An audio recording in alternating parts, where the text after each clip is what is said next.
우리 모두는 저마다 인생이라는 길을 걷고 있죠.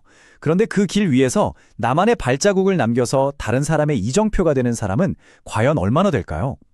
오늘 우리가 함께 따라가 볼 이야기는요. 바로 그런 한 사람, 송원석 목사의 회고록을 통해 자기만의 길을 찾아 나선 아주 특별한 여정에 대한 이야기입니다. 내가 걸어간 길이 훗날 다른 사람의 이정표가 되리니. 바로 이 한 문장이 송 목사의 삶 전체를 꿰뚫는 핵심이라고 할 수 있습니다. 그의 삶은 단순히 한 개인의 이야기가 아니라 뒤따라올 누군가를 위한 하나의 길이 되는 그런 과정이었던 거죠. 자, 지금부터 그 여정을 함께 걸어가 보겠습니다. 모든 위대한 여정에는 시작점이 있기 마련이죠. 송 목사의 길고 긴 여정은 아주 어린 시절의 한 약속에서부터 시작됐습니다. 그가 평생을 바쳐 지키려고 했던 순명, 그러니까 신실하게 순종하겠다는 그 마음에서 모든 것이 출발했습니다. 초등학교 5학년. 여러분은 혹시 그때 어떤 꿈을 꾸셨는지 기억나시나요? 송 목사는 바로 그때 목회자가 되겠다고 굳게 다짐했습니다.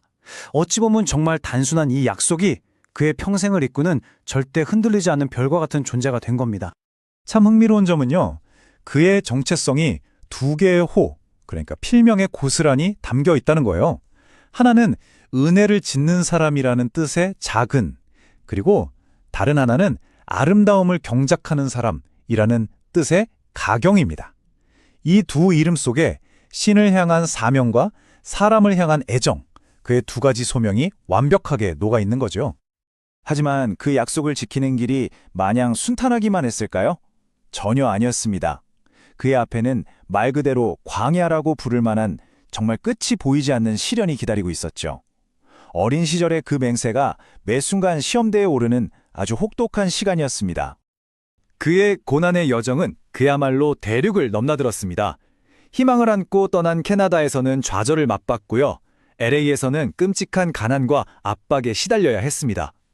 그리고 마침내 저 멀리 알래스카, 얼음과 불의 땅에서 궁극의 시련과 마주하게 되죠. 그의 발걸음이 향하는 곳마다 더 큰 도전이 그를 기다리고 있었던 겁니다. 특히 로스앤젤레스에서의 시간은요, 그 꿈과 현실의 차이가 얼마나 뼈아픈지를 정말 잘 보여줍니다. 공부를 하고 싶다는 꿈은 1250석이나 되는 거대한 교회를 매일 청소하는 일로 바뀌었고요. 가족들은 재정적 파탄 속에서 말할 수 없는 고통을 겪어야만 했습니다. 자, 그런데요. 만약 내가 걷던 그 길이 한순간에 그냥 사라져버린다면 어떨까요? 이 질문은 그의 여정에서 가장 아찔하고 가장 극적인 순간으로 우리를 데려갑니다. 바로 알래스카의 얼어붙은 도로 위, 생과 사가 갈렸던 그 순간으로 말이죠. 살얼음판 위에서 차는 통제력을 잃고 미끄러집니다. 눈앞에는 마주오는 차의 헤드라이트 불빛이 가득 차오르고요. 그리고 세상이 미지의 공간 속으로 두 바퀴 반을 빙그르르 돌았다고 합니다. 그 순간 모든 것이 끝났다고 생각했죠. 모든 게 멈춘 것 같은 그 순간, 이제 끝이구나 직감한 그 찰나에 그의 아내는 조용히 기도를 시작하면서 남편에게 마지막 말을 건넸다고 해요. 고마웠어요. 이런 극한의 긴장감 속에서 정말 누구도 상상하지 못했던 한마디가 터져나옵니다. 차 안에 있던 어린아들이 외친 첫 마디가 뭐였냐면 불공평해였어요. 자기가 잠든 사이에 형이 몰래 눈썰매를 탄 줄 알았던 거죠. 이 순수한 한마디가 그 위기의 순간에 삶의 관점을 완전히 바꿔놓는 아주 심오한 교훈이 되었다고 합니다. 이 끔찍한 사고에서 살아남은 후에야 그는 깨달았죠. 아, 나는 혼자가 아니구나. 그렇잖아요. 어떤 영웅도 홀로 길을 걷지는 못하죠. 송 목사의 그 험난한 여정 역시 그의 길을 환하게 밝혀준 등불 같은 사람들이 있었습니다. 그의 곁에는 늘 든든한 버팀목이 되어준 사람들이 있었어요.